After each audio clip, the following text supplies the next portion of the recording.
So what's good, guys? Welcome to Rest of Designs, or welcome to another how-to video. Today we're back on Project Freebie. I'm going to be showing you guys how to replace your dashboard illumination lights. So if your dashboard looks like this and as dim as that, then you've come to the right place, guys. So I'm going to show you guys step by step how to remove the whole cowling around the dashboard, around the clocks. So enough of me talking, enough of this intro, let's get into it. So the first thing we're going to do, going to remove, normally most cars will have a blanking plug here, which looks like one of these, but this one actually has the height adjustable motors on it for the headlights. So I'm just going to carefully remove that and just unplug it. I tend to put everything here in the central console pocket, because then that way nothing gets lost. Push that in. And then what you can do is the reason why I do that is because then you can kind of get your finger around the back of the switch and you can actually pull it forward, hopefully, like so. So this is the first thing I'm going to show you guys, trick to do. So now, as you can see, remove the plug, and you can see it's kind of corroded on there. So what we're going to do is we're going to get a little brush and some contact spray, clean that up. And also on here, this is where you adjust the voltage that goes to the lights, to the illumination. So we'll put some contact spray in there and a small little brush and actually try and clean that up as best as we can. And then we'll plug it in and let's see if it makes any difference at all. So now get yourself some contact spray. Just spray this here on these plugs. You can use a toothbrush or a good brush and just actually try and get this as much as you can of the corrosion. Now in there, I don't know if you guys are going to be able to really see it in there, but you can see that there's a little arm that moves across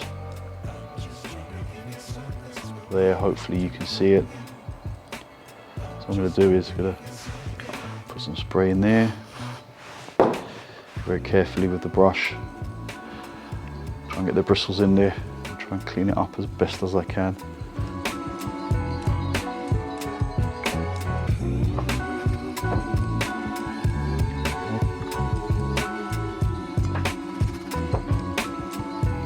And let's actually then just move the contract across a few times on that clean surface so we can clean it up as well. Okay, now let's move this over, give this a wipe down. So the connectors definitely look a bit more silvery, and hopefully cleaning that in there has also made a bit of a difference. So let's go and do a little test run and see if this actually makes a difference to the voltage going to the lights on the illumination on the dash. Right, so put the switch back on, turn the lights off in the workshop again, so it's all constant, and yeah, wow, look at that difference. Let's dim them. Yep, and it seems a lot more constant. Before you would touch it and it would kind of flicker, and now it doesn't. So see the difference that makes. But I think we can take this one step further by fitting the LED lights. All right, so let's turn this off and turn the workshop lights back on. So to gain access to the bulbs at the back of the unit, we're gonna have to remove this whole surround. I'm gonna show you guys how to do this now. You can just remove these blanks. You can pull the fan motor out. You can pull the slider out here out as well. These can be quite tight. Just pull them towards you. And then we've got the rear demister. Okay, so I've removed all the switches, as you guys can see. So now we're going to remove the heating slider fascia, or whatever you want to call this trim bit here. Now you will have a small, got like the illumination plug there, and this fan switch plug. Now it can be quite difficult what I'm going to do is put the camera down and actually just wedge it off with a screwdriver. So that's all removed. Now remove your radio and get your keys to remove your stereo. I'm sure most of you guys will have a stereo.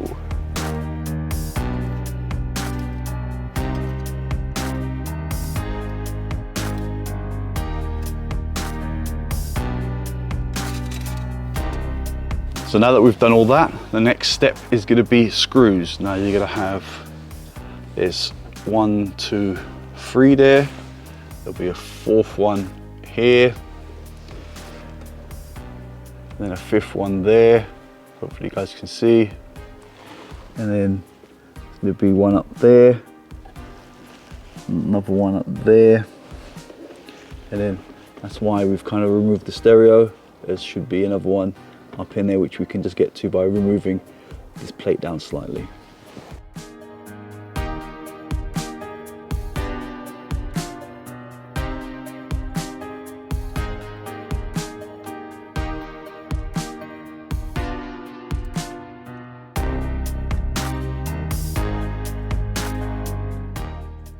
So I've removed all of the 5 lower ones, and these are actually bigger. There is actually 2 sizes here. I'll show you what the top 3 look like. They are slightly smaller, and they're up here. Start here in the middle one.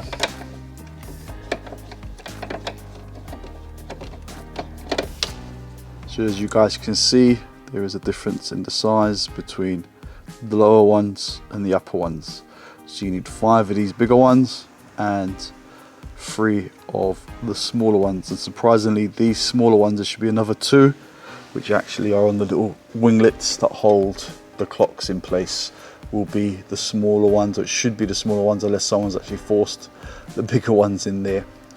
But yeah, so now we're ready to actually remove this trim.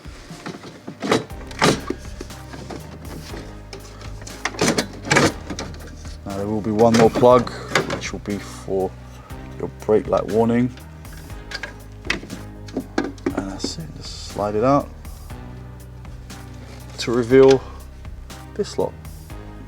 And like I said, next thing to do is to remove the 2 tabs here that hold the clocks in place. But another thing I like to do, especially on these left-hand drive cars, on the right-hand drive cars you can actually get away with it, because you can actually reach the speedo from that side, because obviously the clocks are like there.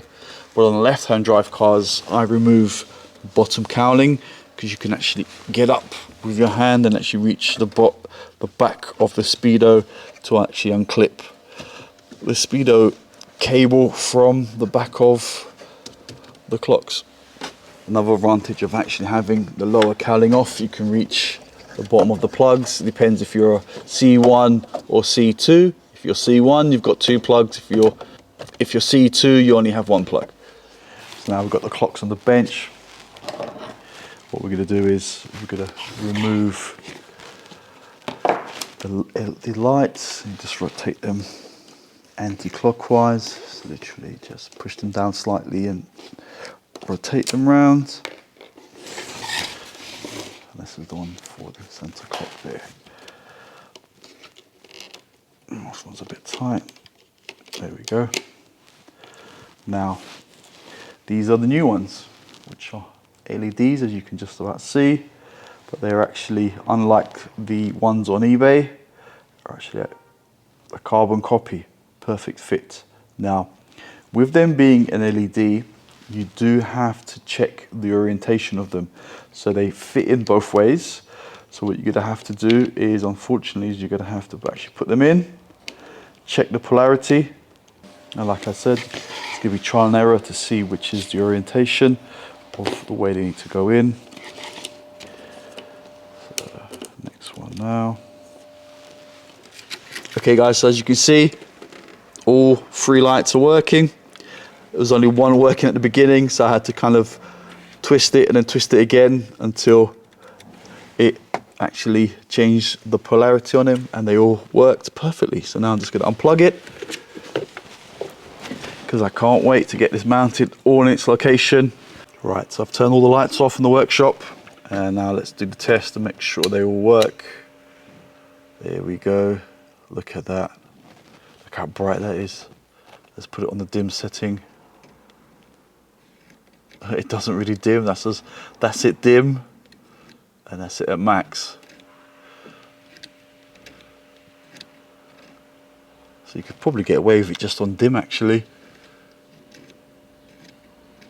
Yeah, that's pretty cool. I'm well happy with that. So the frame's in place.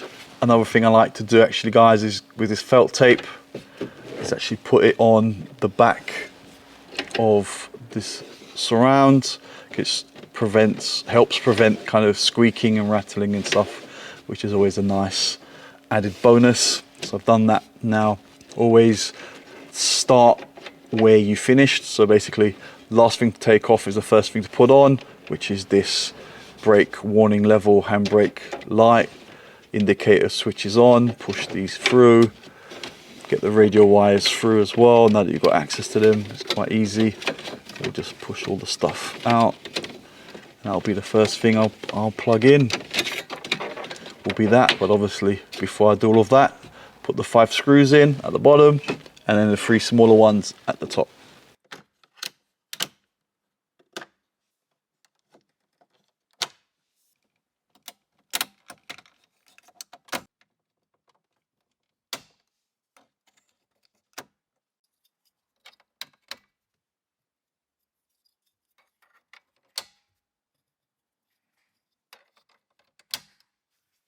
So there you have it, guys, all mounted up and all looking as it should, and hopefully with a few less creaks with that felt tape on there and much better illumination on the dash. And there's going to be a link in the description for these LEDs. And yep, what can I say, guys? Thanks for watching.